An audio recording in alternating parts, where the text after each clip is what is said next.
आज रायगढ़ सदर hotel Kailash Bahujan Samaj party निर्देश क्रमे जिला सभापति धीमान जितु जाकेशका दलीय कर्मी मानक जिला स्तरीय डॉक्टर भीमराव आंबेडकर से 34तम जन्म जयंती पालन करते।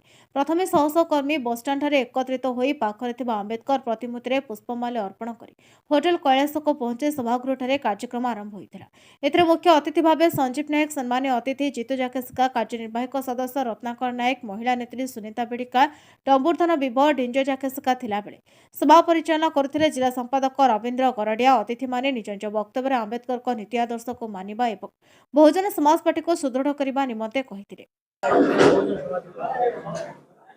समस्त मो रायगढ़ जिलावासी को जय भीम जय भारत।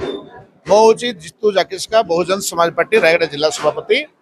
आज आमर बहुजन समाज पार्टी रायगढ़ जिला यूनिट तरफ आमर जिला स्तरीय बहुजन समाज पार्टी आमर जो अंबेडकर जयंती बाबा साहेब 134तम जयंती आज आम पालन कलु। आज आम पालन कर उद्देश्य हूँ बाबा साहेब गोटे स्वप्न थिला भारत को प्रबुद्ध भारत बनेबा।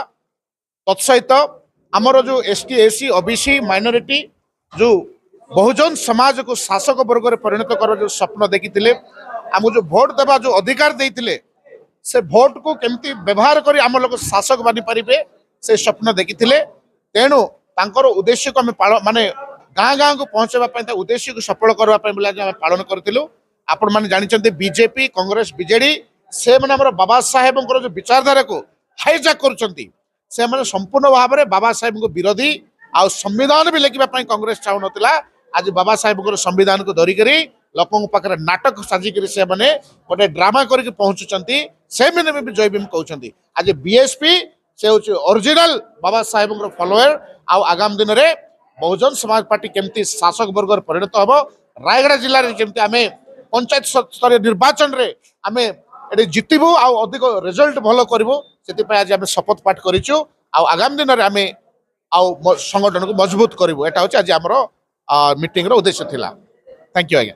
कोरापुट, नवरंगपुर, मालकानगिरी प्राय सबु सारा ओडिशा रे बहुजन समाज पार्टी डॉक्टर बाबा साहेब आंबेडकर 134तम जन्म जयंती पालन करुचे आम।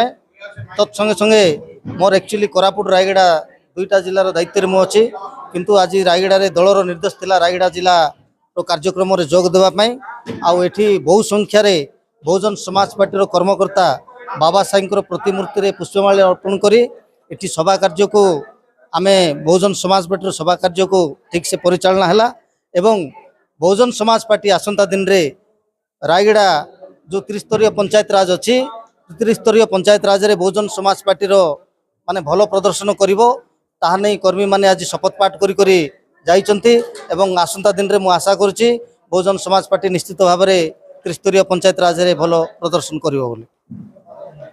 रायगढ़ जिला प्रतिनिधि किशोर महानंद का रिपोर्ट, बहुजन मीडिया।